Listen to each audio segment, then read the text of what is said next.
nag-create na siya ng private army, sir. Paano po napunta sa ganitong sitwasyon? That was my question also. Muna akong pangutanan sa iya, pero meron nagkita may gabi o sa iyang asawa. Nga naman, nagpalit mo ng daghang pusil. Kung sama mo, sukol mo sa gobyerno. Nga naman, o karon, doon ay nangamatay, duha, o gang sa critically wounded. Kinsa may mutabagaan ng sala. O, di ba? So, sabi ko, you have graduated from scammer or estapador into a murderer. Kasi you are prepared to die with this kind of firearms, but of course, with the superior strategy and training of my men. Alam niyo ba yung operation na nangyari? Parang beach landing, parang World War II. Kasi napaka-secluded ng lugar, tapos we can only approach from the sea, not from the road. And we have to walk several kilometers under the cover of darkness, gabi niabot may buntag na. So, as you can see, even one of these light machine gun na nagamit na sakto, daghan man mga matay na sundalo ko o pulis o Coast Guard. So ako'y nanguta na sa iya, nga naman nag-assemble mo ng mga ing-ani kadako na kusog ng mga armas o mga tao. O doon na pa'y namatay. Eh, ministro ka kako, di ba? Ministro, you're supposed to be spreading the love, the word of God. Love thy neighbor, ana, nga naman, ay siya na yung makatubag ninyo. Yes, sir. In this Presscon, sir, hindi po ba pwede si Apolnaryo matanong, sir? Hindi po. May right siya karon gi-process lang din sila diha. Pero kung bago namin i-transfer sila sa ilang investigation room, kung mutubag siya, nasa iya na to. Yes, sir. Follow up ko lang po, sir. Sir, pwede po ba malaman po natin, kunting senaryo lang po, sir, during the raid ng tauhan po natin, ano po senaryo? Nanlaban po sila? May nangyari ba talagang bakbak? I have my ground commander here, Colonel Roger Quisada, who is my Deputy Regional Director for Operation. He was the ground commander. Ang spearhead ay itong si Colonel Hil Toralba. Of course, ang ating yan sa tropa, si Captain Edward Cantano. And the Coast Guard. Ito talaga malaki pagod, ano? Ano ba rago mo, Commander? Ensign Nieto. Anong first name? Christian. Of course, kilala nyo itong ating RMG. Si Olyaging. Siya ang doon sa complement ng RMFB. And of course, hindi matatawaran ang ating sub-commander. Nandun din sila. At laki hirap niyan. Can you introduce your team leaders, Chris?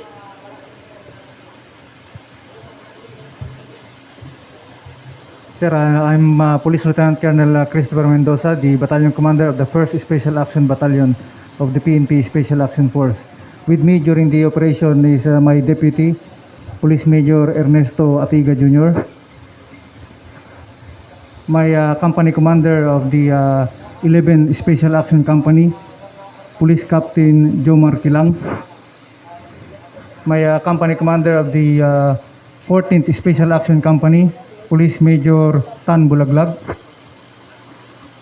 my company commander of the 15th Special Action Company, Police Major Jing Alarcon,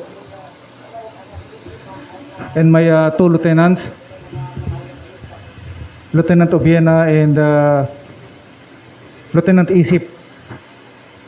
We are all together during the operation, together with the RMFB, with the Coast Guard, with the ARSOG, and the other operatives of the Police Regional Office 13.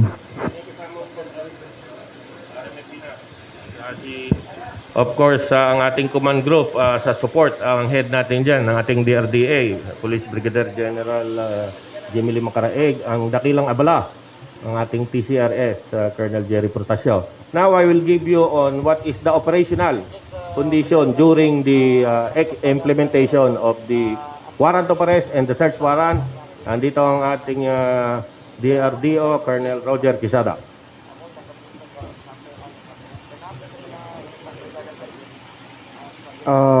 Magandang umaga po sa ating lahat. Ano? Itong operation na to ay talagang combined effort po to ng ating PNP, ng of course yung SAP, Coast Guard, and then with the support of the Philippine Army, ano.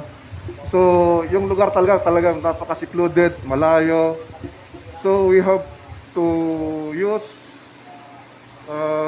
sea vessels.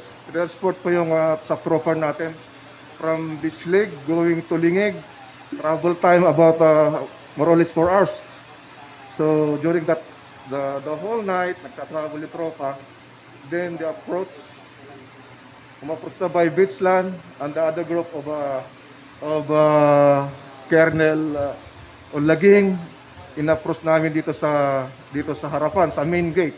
So sabay po yan na pumasok. Unfortunately, lumaban po yung tao niya dito sa by beach landing zone. So doon po nagkaroon ng bakbakan. So dalawang tao yung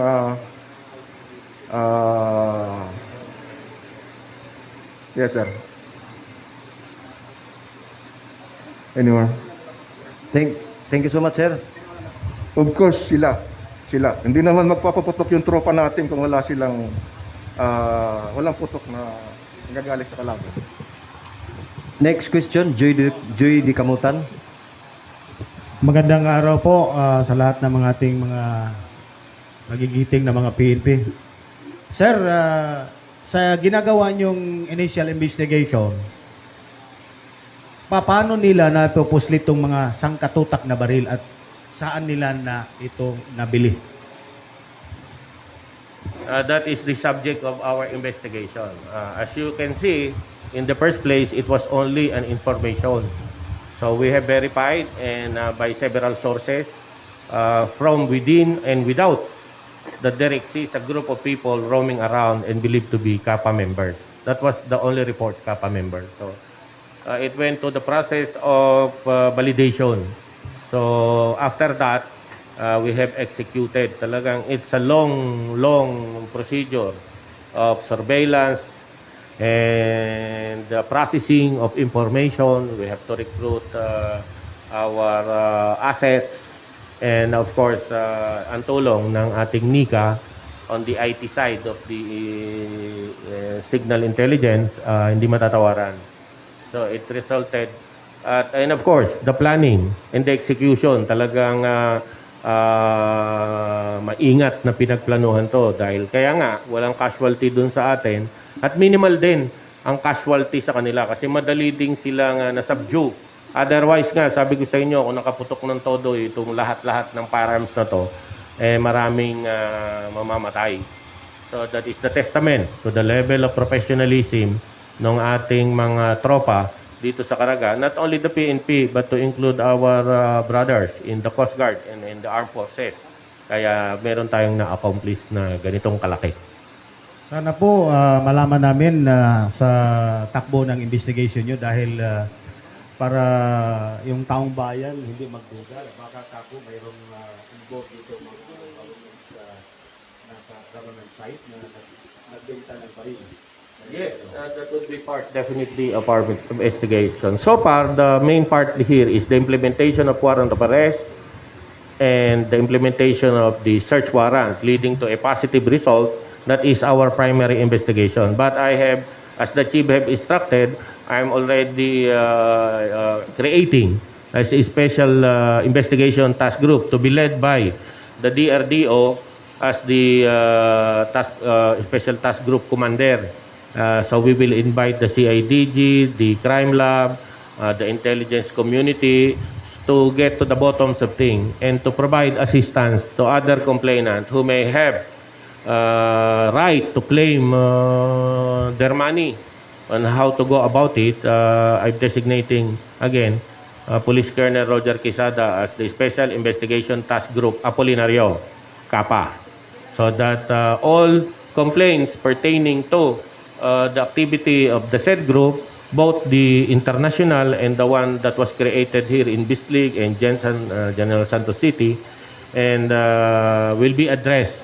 So later on, we will come up with the hotline so that our people can talk to them and schedule whatever legal assistance or initial police action that we can provide, because as I've said, this group of Apolnaryo have victimized really quite a number of people here in Mindanao, and some of the investors are from Visayas and Manila. So duly noted, and we will do this. One last question, sir. Apolnaryo is facing syndicated stapa. What about his private army? What case? That is charged niya? bukod dun sa iyang warrant of arrest, no bail, sa syndicated stapa, tapos sa illegal possession of firearms of and explosive, he will be also charged with direct assault and illegal association. And we are also looking into if there is additional case, because people died. These people who died must be attributed to somebody, and since he gave the order to amass this firearm and fire upon the law enforcer, he is liable.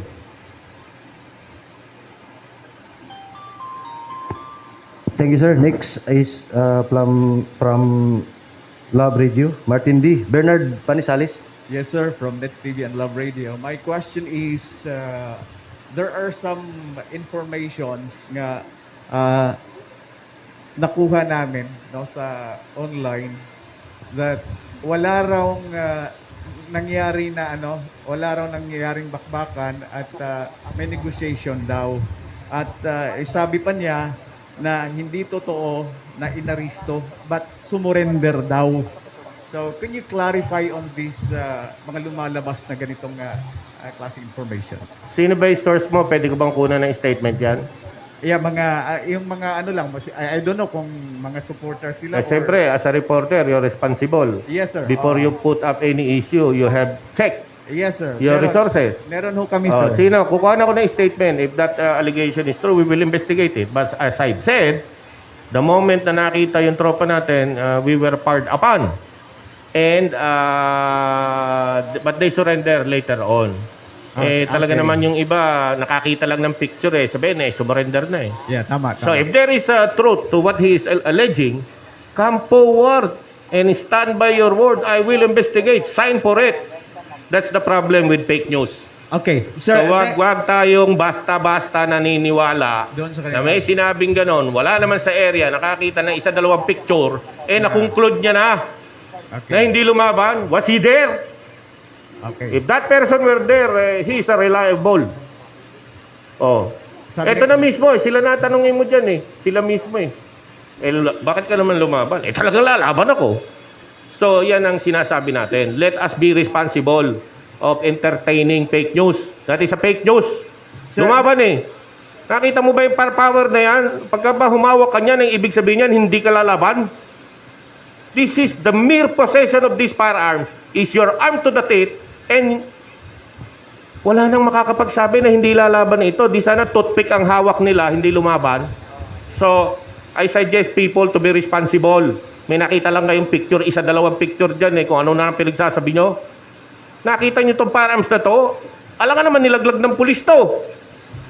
Pag ganitong karaming firearms, wala ka ba intention lumaban? So, that's my answer to that. And if he is true to this word, take a number of this media. I would like to take the statement of that person alleging that ganyan. I will investigate that. I do not tolerate execution style operation. So I will investigate. Take the number, and we will get the statement. All right, sir. Go ahead. Second question, sir, is about sa etong nag-complain. Do we have complainants here in... Pakilapit lang yung bibig mo sa mic. yung complainant... Speak sir. properly. Yung complainant po. Complainant? Yes. What about the complainant? Do we have complainants here in... Ang complainant nga, Filipino, people of the Philippines, kasi illegal possession of firearms and ammunition and explosive. So dyan, no bail na sila dyan sa explosive. So he will be investigated to that. If you're referring to the complainant of the Ponzi scheme, as I've said earlier, we are creating a special intelligence task group. We will assist them so that kung ano yung kaso nilang i-file para makuha nila yung kwarta na nakamkam nitong Apolnaryo et al. We will assist them. Kasi for now, yung criminal case yung amin, implementation of the warrant of arrest for syndicated stapa and illegal possession of firearms and explosive. No bail na yon, yung explosive. Plus, direct assault kasi lumaban sila sa police. Plus, illegal association. Dahil this is a private army. Private armed group na to. So he will be answerable to that in as much as Caraga 13 is concerned. As to the complaint ng Ponzi scheme, we will assist in the investigation as have ordered by our Chief of the Philippine National Police. We will assist the complainant. Kay naluoy man kay mga daghang mga dreams ang nawala dahil dito sa mga kalokohan nito na ginagamit ang Ginoo para makapangloko ng tao. Ministry. Dapat nag-i-spread ng love yan hindi nag-i-spread ng panloloko Sabi ko nga sa kanya, hindi ka na lang estapador ngayon ano ka pa papatay ka pa ng tao. Ano sa man? Next question. Final question, sir. Kailan daw yung ibang mga investment scheme, kailan daw ang operation para sa kanila? Or ongoing na ba kayo? Teka, ito yung press conference natin. Ano ba yung tinatanong mong ibang iba? Ito yung press conference natin, Kapa Group. Can you clarify your question? Sino pang grupo yung sinasabi mo? Yung meron kasi may forex at iba pang mga investment scheme. Hindi yun yung press briefing na to. Yung press briefing na to is a Kapa International. Anyway, anybody who violates the law, rest assured that the Caraga Police will go after them. Even if they possess tank, anti-tank, we have their rocket-propelled grenade. Buti hindi na iputok sa mga bata ko. Alam nyo ba yung rocket-propelled grenade? Anti-tank yan. But I'd like to clarify, this is a press conference for the rest of Joel, Abuntonon, Apolnaryo, Kapa Ministry. All other similar scheme happening in Caraga, we will go against them. We are open for any complainant. I believe there are some already operating in other parts of Caraga and there are other monitoring. Okay, maraming Thank salamat, you. sir. Thank you, Martin. Next is Clyde Hikilan of Hope Radio. I mean, buntag sa tanan, RD. Actually, sorry karon pag nakaabot. Ako lang ipangutan na RD ha. Since na may gi-organize nila nga since may inorganisa sila na grupo armado pa, since effective na yung anti-terror law, pwede ba silang makasuhan ng in related sa anti-terror law natin? The new anti-terrorist bill is for publication and awaiting the implementing rules and IRR regulation. But per se, it is an approved law. We will look into it if this particular anti-terrorist act already, not ATB, it's already an act, it's a law that has been passed. If they have violated the anti-terrorist act, we will look into it. Follow up. Next is Julius Lacerda of Brigada News FM.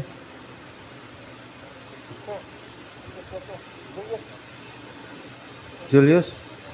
Wala na? Wala na yung mga utana? Aisa Supas from Radyo Trompeta. Sir, dagdag ko lang na tanong, sir.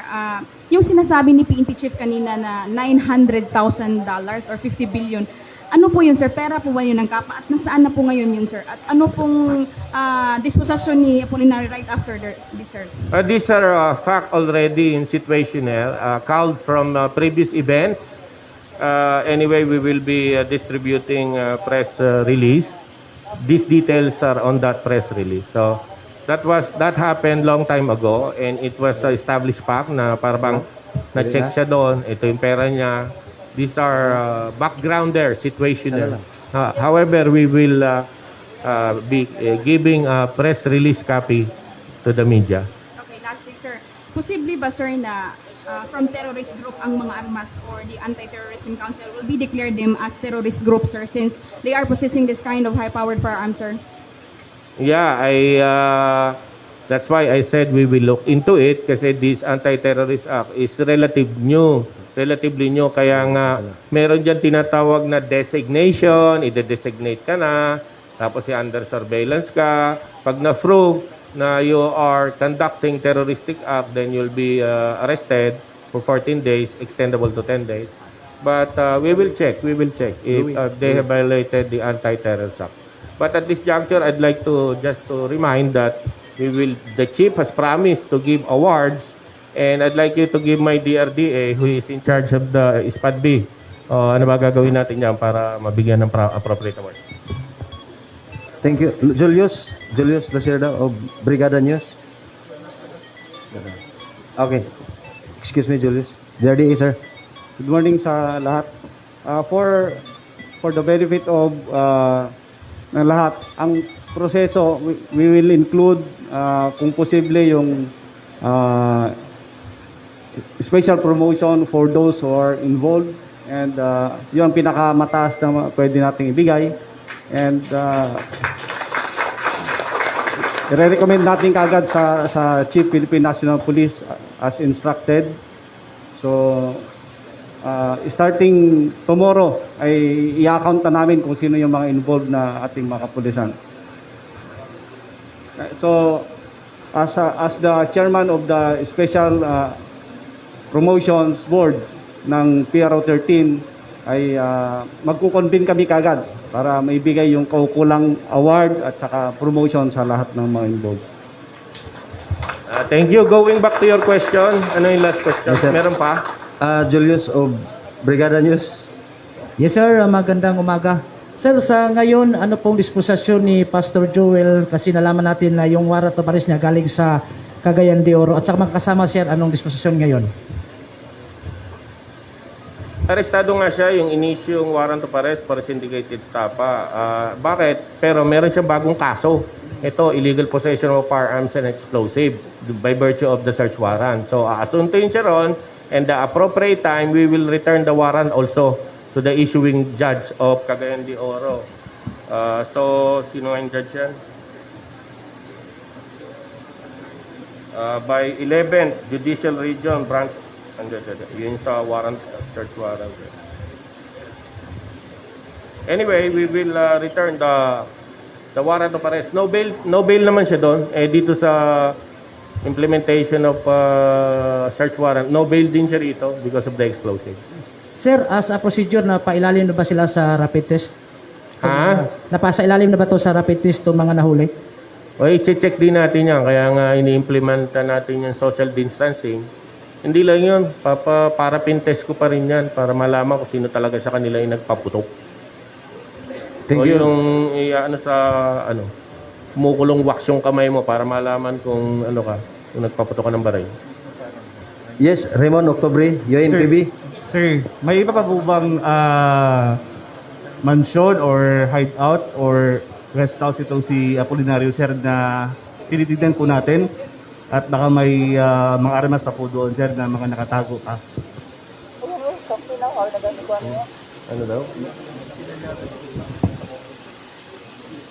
Marami yun. Yung pinuntahan naming hautag, 3 yun. Tapos yung 2 sub-target, 3. Napakalaki. So, kung meron pang, ewan ko, kung may iba pang Joel Apolnaryo, pero yung main target natin, si Joel Apolnaryo, nahuli na natin. As to kung meron siyang other safe house, marami yun. Ang laki nung area. So, as much as that safe house is concerned, na-search na natin.